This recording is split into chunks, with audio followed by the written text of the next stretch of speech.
제가 가져온 신약성경 290쪽에 있습니다. 한 절씩 교독하신 후에 마지막 절 5절 말씀 다 함께 읽도록 하겠습니다.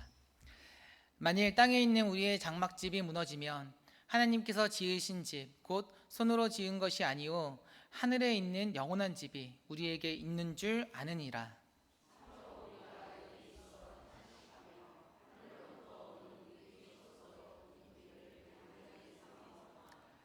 이렇게 입음은 우리가 벗은 자들로 발견되지 않으려 함이라.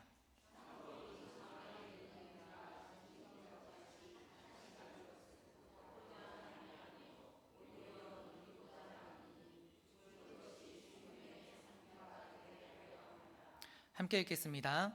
곧 이것을 우리에게 이루게 하시고 보증으로 성령을 우리에게 주신 이는 하나님이시니라. 아멘. 하나님의 말씀을 사모하신 여러분을 주님의 이름으로 축복합니다. 이 시간 하늘에 있는 영원한 집이란 제목으로 하나님의 말씀을 전하겠습니다. 오늘 본문을 살펴보기 전 지난 내용을 먼저 간단히 되짚어보기를 원합니다. 사도 바울은 고린도후서 4장에서 낙심하지 아니한다라고 말했습니다. 고린도후서 4장 1절 말씀입니다. 그러므로 우리가 이 직분을 받아 긍휼하심을 입은 대로 낙심하지 아니하고. 아멘. 그리고 새 언약의 일꾼들이 낙심하지 아니하는 이유를 4장 7절 말씀에서 그는 밝힙니다. 고린도후서 4장 7절 말씀입니다. 우리가 이 보배를 질그릇에 가졌으니 이는 심히 큰 능력은 하나님께 있고 우리에게 있지 아니함을 알게 하려 함이라. 아멘. 바울이 하나님의 일을 감당하면서 낙심하지 않았던 이유는 자신이 보배를 지녔기 때문이라고 말합니다. 즉 예수님께서 복음을 주셔서 바울 자신은 구원받았기에 바울은 낙심하지 아니한다라고 말합니다. 하나님을 아는 고귀한 영광의 빛이 자신 안에 있기 때문에 바울은 교회 안과 밖에 어떠한 공격에도 낙심하지 않을 수 있었던 것입니다. 이어서 바울은 새 언약의 직분을 감당할 때 낙심하지 아니하는 이유를 한 가지 더 소개합니다. 지난 시간에 살펴보았던 고린도후서 4장 16절 말씀입니다. 그러므로 우리가 낙심하지 아니하노니 우리의 겉사람은 낡아지나 우리의 속사람은 날로 새로워지도다. 아멘. 겉사람은 낡아지나 속사람은 날로 새로워지기 때문에 바울은 낙심하지 않습니다. 우리의 겉사람은 낡아집니다. 갈수록 후패합니다. 우리의 육체는 시간이 지날수록 고장이 나고 결국엔 썩어 문드러집니다. 그러나 속사람은 후패하지 않습니다. 오히려 날로 새로워집니다. 기도와 말씀이라는 영적인 자양분을 통하여 성도의 영혼은 날로 새로워집니다. 성도의 영혼이 날로 새로워짐으로 우리는 하나님의 형상을 회복하게 됩니다. 이로 말미암아 하나님께서 우리 인간을 창조하셨던 때에 완전한 평강과 회복을 우리는 다시금 누리게 되는 것입니다. 바울은 하나님의 영광과 예수님의 복음이라는 보배를 지니고 있기에 낙심하지 않습니다. 또한 겉사람은 낡아지나 속사람은 날로 새로워지기에 그는 낙심하지 않습니다. 그리고 바울은 오늘 본문에서도 낙심하지 않는다라고 말하며 또 다른 예를 들어 그 이유를 설명합니다. 본문 1절 말씀을 다 함께 읽어보시겠습니다. 시작. 만일 땅에 있는 우리의 장막집이 무너지면 하나님께서 지으신 집 곧 손으로 지은 것이 아니오 하늘에 있는 영원한 집이 우리에게 있는 줄 아느니라. 아멘. 앞단락에서 우리의 몸을 질그릇에 비유했다면 오늘 본문에서는 우리의 몸을 집에 비유합니다. 앞단락에서는 낭망하지 않는 이유를 현재의 몸이 하나님의 영광을 지니고 있기 때문이라고 설명했습니다. 반면에 오늘 본문에서는 낭망하지 않는 이유를 미래에 하나님께서 주실 영원한 부활의 몸이 있기 때문이라고 바울은 말합니다. 우리의 몸이 집으로 비유됩니다. 현재의 몸도 또 미래의 몸도 다 같이 집으로 묘사됩니다. 하지만 현재의 몸과 미래의 몸 사이에는 땅에 있는 집과 하늘에 있는 집 사이에는 커다란 차이가 존재합니다. 먼저 땅에 있는 집은 장막과 같은 집입니다. 장막은 헬라어로 오이키아입니다.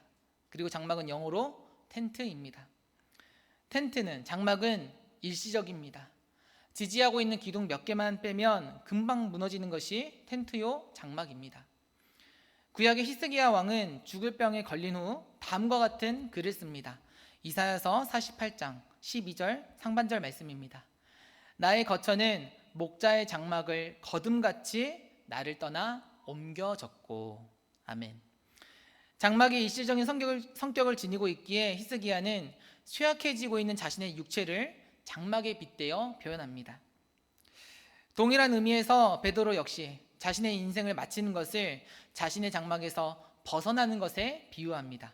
베드로후서 1장 14절 말씀입니다.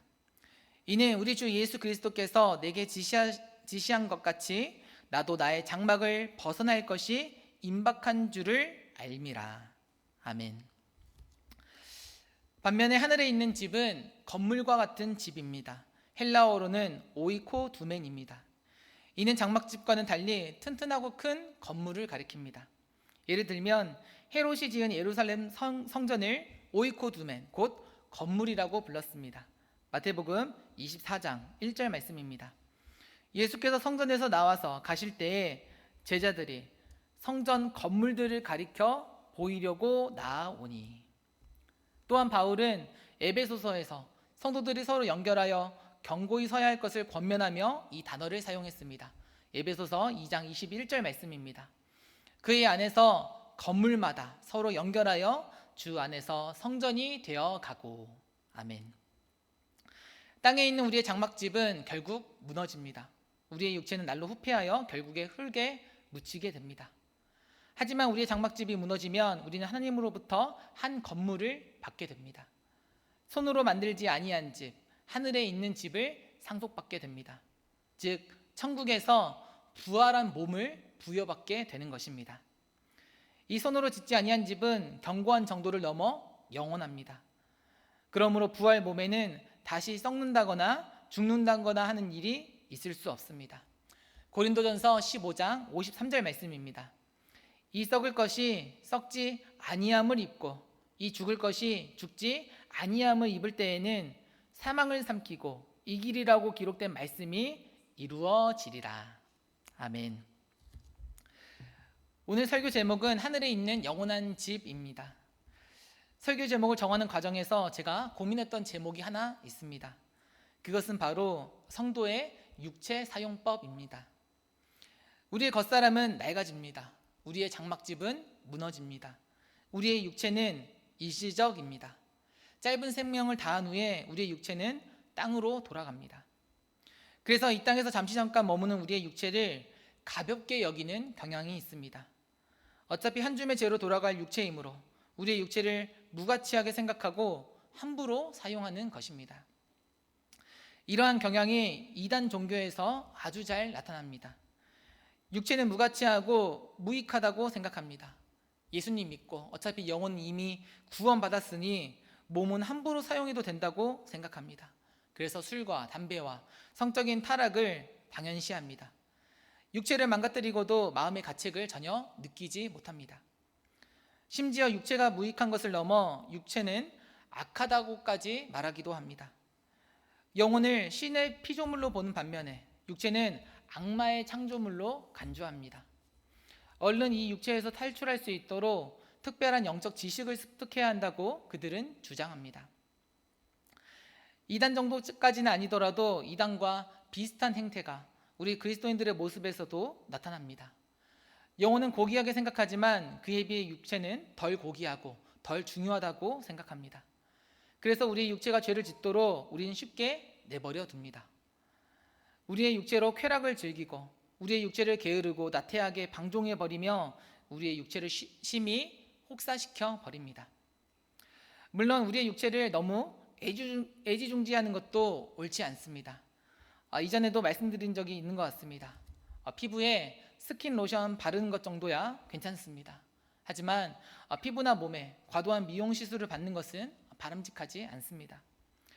우리의 육체를 건강하게 유지하는 것 너무나도 좋고 반드시 해야 하는 일입니다. 하지만 이를 위해 과도하게 시간과 물질을 쏟는 것 역시 하나님께서 기뻐하시는 육체 사용법은 아닙니다.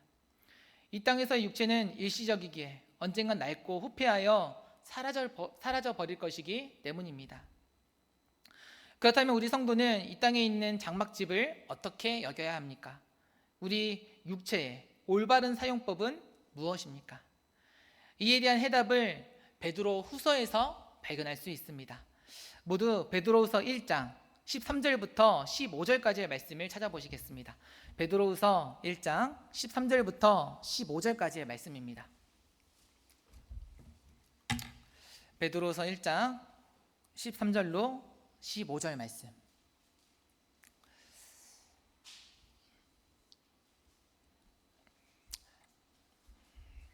한 절씩 교독하신 후에 마지막 절 15절 말씀은 합독하시겠습니다.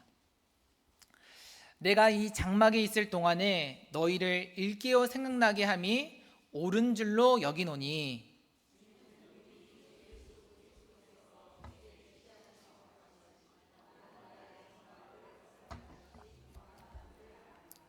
함께 읽겠습니다. 내가 힘써 너희로 하여금 내가 떠난 후에라도 어느 때나 이런 것을 생각나게 하려 하노라. 아멘. 베드로는 이 장막에 있는 동안 무엇하는 것을 옳은 일로 여긴다고 말합니다.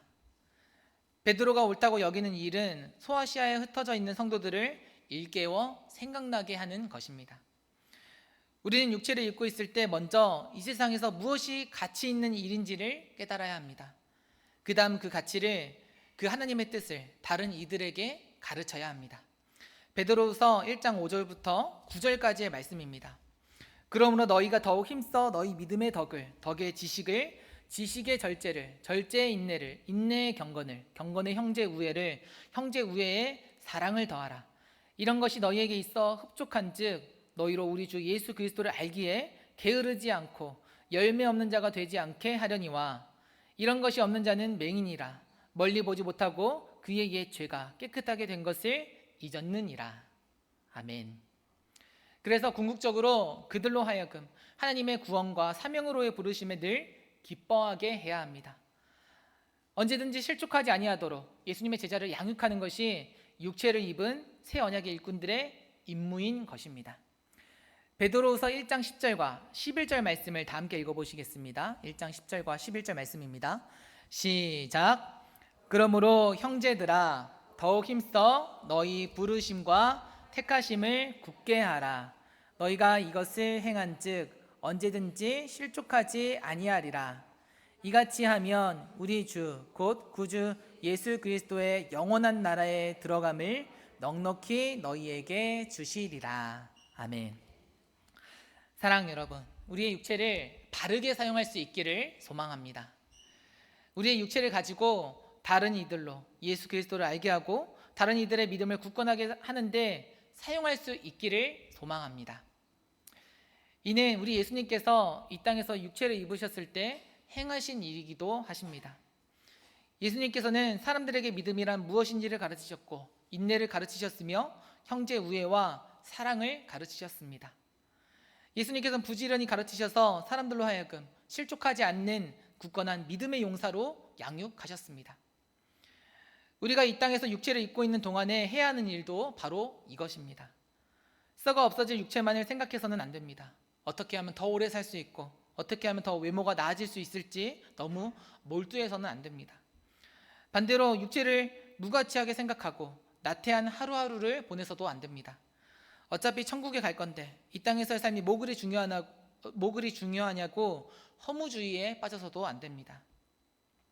육체를 입고 있는 우리는 예수님께서 인간의 몸을 입으시고 이 땅에서 하신 일들을 떠올려야 합니다.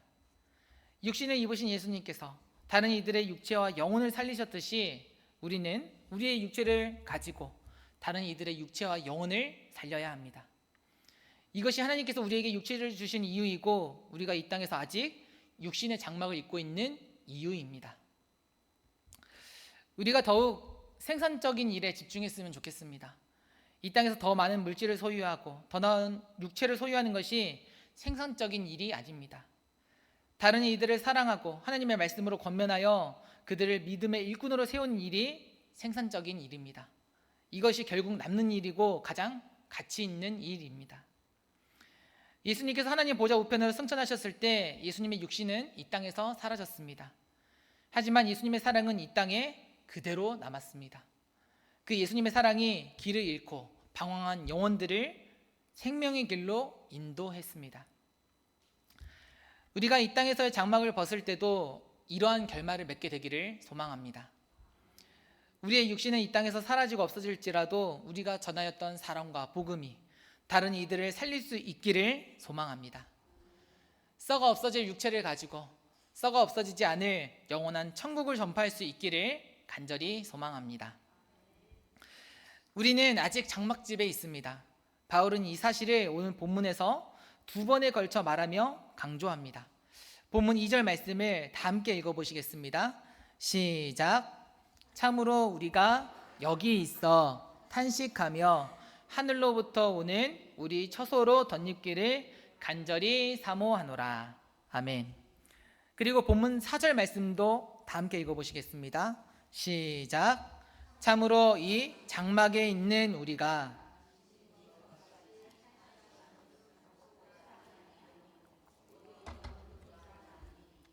죽을 것이 생명에게 삼킨 바 되게 하려 함이라. 아멘.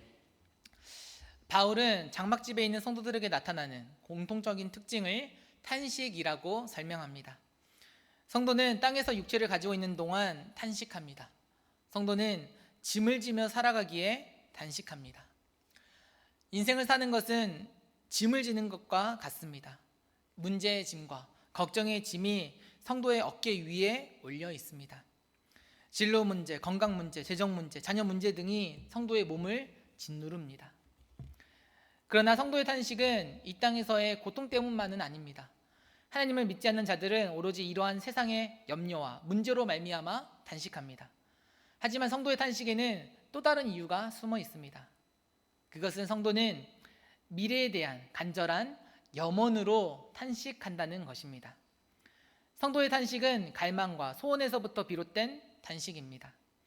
성도는 이 땅에서 고통으로 말미암아 신음하는 것이 아니라 무언가를 갈망하고 소원하기 때문에 신음한다는 것입니다. 그렇다면 성도는 무엇을 갈망합니까? 성도는 하늘로부터 오는 처소로 덧입기를 갈망합니다. 본문 2절 말씀을 다시 한번 읽어보시겠습니다. 시작. 참으로 우리가 여기 있어 탄식하며 하늘로부터 오는 우리 처소로 덧입기를 간절히 사모하노라. 아멘. 땅에 있는 장막집은 성도의 썩어 없어질 육체를 가리킵니다. 반면에 하늘로부터 오는 처소는 성도의 부활할 몸을 가리킵니다. 성도는 천국에서 이 부활 몸을 덧입게 됩니다. 부활 몸을 얻을 것이기에 이 땅에서 육체를 벗어도 우리는 결코 벌거벗은 자가 아닙니다. 본문 3절 말씀입니다.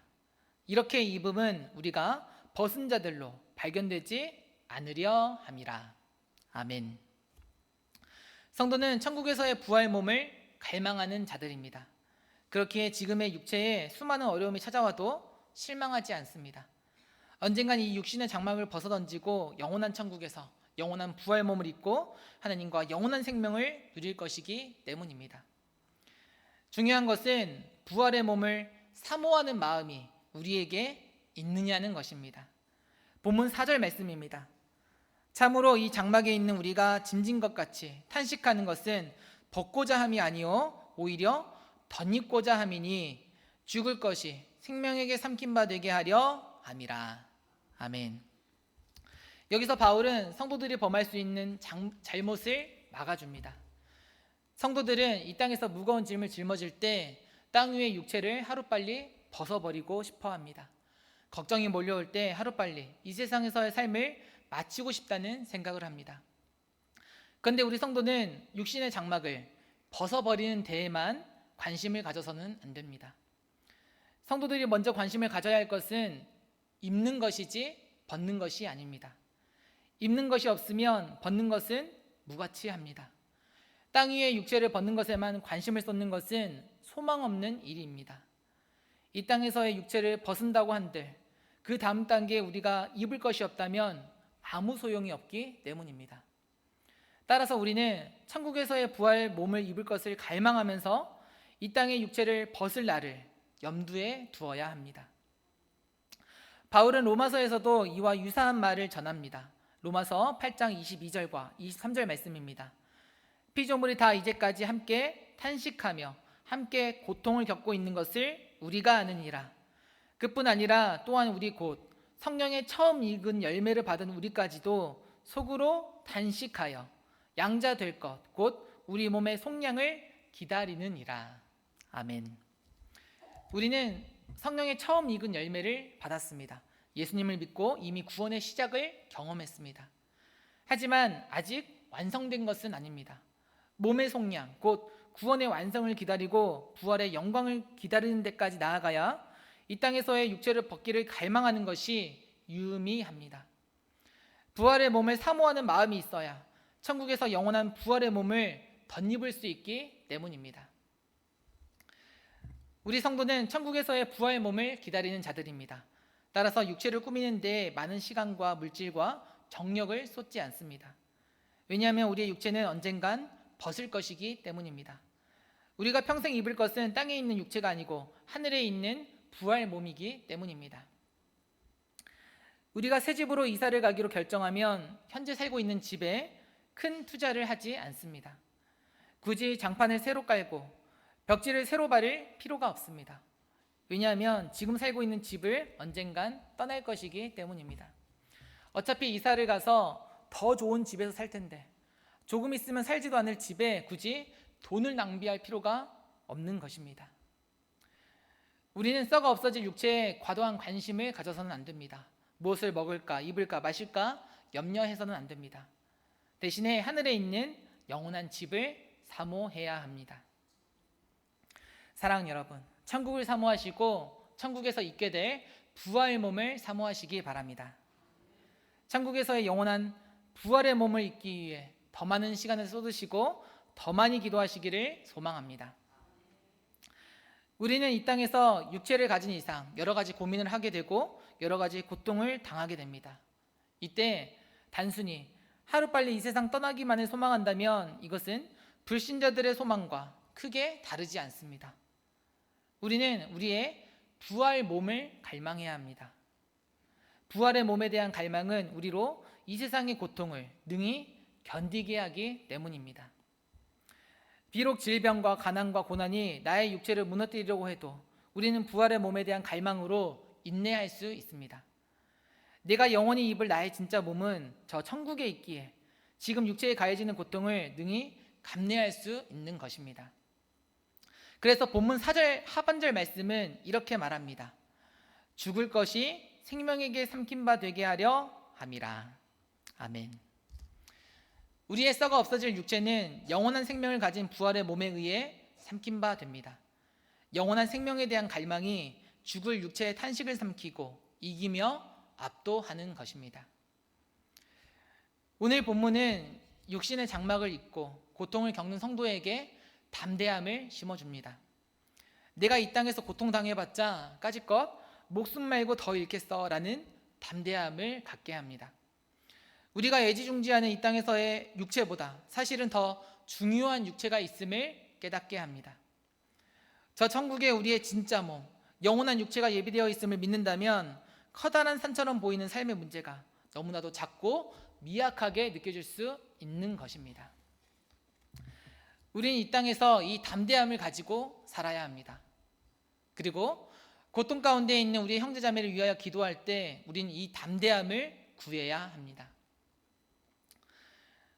오늘 아침에 출근해서 담임 목사님으로부터 소식을 하나 들었습니다. 박기순 권사님의 남편 되시는 김영부 집사님께서 많이 위독하시다는 소식이었습니다. 김영부 집사님께서 응급실로 옮겨주셨다는 소식을 들었습니다. 갑작스러운 소식에 저는 깜짝 놀랐습니다. 마음이 아팠습니다. 소식을 듣고 저는 김영부 집사님과 통화했던 때가 떠올랐습니다. 매주 금요일 오후에 김영부 집사님과 전화 데이트를 하고 함께 전화로 기도했던 때가 떠올랐습니다. 샬롬 전도대 활동을 나가기 전에 다 함께 환우분들을 위해 기도했습니다. 이때 저는 오늘 말씀을 묵상하며 기도했습니다. 하나님 아버지, 우리 김영부 집사님과 환우분들에게 담대함을 허락해 주시옵소서. 영원한 부활체에 대한 갈망으로 현재의 고통을 이기게 하여 주시옵소서. 마음 무너지지 않게 하시고 믿음 더욱 굳건하게 하여 주시옵소서. 사랑하는 여러분, 영생을 갈망하시기를 소망합니다. 영원한 부활체에 대한 갈망으로 현재의 고통을 능히 이기시기 바랍니다. 그리고 육신의 장막을 입고 많은 고통을 겪고 있는 우리의 형제 자매들을 위하여 기도해 주시기 바랍니다. 치유의 은혜를 허락해 주시라고, 담대한 믿음을 허락해 주시라고 기도해 주시기 바랍니다. 육체의 질병이 우리의 기도에 의해 삼킨 바 되리라 굳게 믿습니다. 영원한 부활체에 대한 갈망이 우리를 담대한 믿음의 용사로 거듭나게 하기를 간절히 소망합니다. 마지막 절을 살펴보고 지금까지 내용을 되짚어보는 것으로 오늘 말씀을 마치도록 하겠습니다. 부활의 몸에 대한 성도의 확신은 근거 없는 확신이 아닙니다. 하나님께서는 우리에게 증거를 주셨습니다. 그 증거는 바로 성령님이십니다. 본문 5절 말씀을 다 함께 읽어보시겠습니다. 시작. 곧 이것을 우리에게 이루게 하시고 보증으로 성령을 우리에게 주신 이는 하나님이시니라. 아멘. 부활의 몸에 대한 우리의 소망을 하나님께서 이루어 주십니다. 언젠가 하나님께서 하늘에 있는 영원한 집을 우리에게 선물로 주실 것입니다. 그런데 하나님께서는 아무런 증거도 없이 우리 성도에게 그저 믿으라라고만 말씀하지 않으십니다. 하나님께서는 우리에게 영원한 부활체를 선물하실 것에 대한 보증으로 성령님을 보내주셨습니다. 성령님께서 보증이십니다. 우리 안에 성령님이 계신 것을 믿는다면 우리는 부활체의 존재를 확신해도 좋습니다. 영원한 영이신 성령님의 살아계심을 믿는다면 영원한 하늘 육체가 존재하는 것 역시 지극히 실현 가능한 일이기 때문입니다. 우리 성도는 성령의 보증하심으로 하늘에 있는 영원한 집을 확신할 수 있습니다. 따라서 우리는 이 확신 속에서 영원한 부활체를 갈망해야 합니다. 저 천국에 우리의 부활의 몸이 있습니다. 영원한 부활체를 갈망해야 합니다 라는 오늘의 메시지는 사실 형제 성도들에게 주목을 끄는 메시지는 아닙니다. 또한 썩어 없어질 육체의 미련을 갖지 마십시오 라는 오늘의 메시지를 들으시고 오히려 거부 반응이 드실 수도 있습니다. 이보다는 이 땅에서 잘 먹고 잘 사는 법, 이 땅에서 건강하게 오랫동안 사는 법을 설교하는 것이 더 인기 있는 설교일지도 모릅니다. 그러나 오늘 말씀은 이 땅에서 잘 먹고 잘 사는 방법보다 훨씬 더 큰 유익을 우리에게 안겨줍니다. 앞서 말씀드린 대로 육신의 장막을 벗을 날이 있고 하늘의 영원한 집을 소유하게 될 날이 있음을 믿는 자는 이 땅에서 하나님의 목적대로 살아갑니다. 우리에게 육신을 허락하여 주신 하나님의 의도대로 다른 사람들을 살리는 일에 자신의 육체를 선하게 사용합니다. 아울러 육신의 장막을 벗을 날이 있고 영원한 부활의 몸을 입게 될 날이 있음을 믿는 자는 현세의 고통을 견뎌낼 수 있습니다. 이 세상의 고통이 우리에게 가하는 것은 고작 썩어 없어질 우리의 육체밖에는 되지 않기 때문입니다. 저는 오늘 말씀을 묵상하면서 개인적으로 삶의 고통을 이길 수 있는 방법을 또 한 가지 배우게 되어 하나님께 감사했습니다. 여러분도 하나님 아버지께 감사할 수 있기를 소망합니다. 고통 중에 계신 성도님들이 계신다면 하늘에 있는 영원한 집을 사모하시기 바랍니다. 하나님께서 고통을 이길 수 있는 담대함을 주시리라 믿습니다. 우리 모두 영원한 부활의 몸을 입고 하나님과 영원토록 동행할 수 있기를 주님의 이름으로 축복합니다. 다 함께 기도하시겠습니다. 하나님 아버지 감사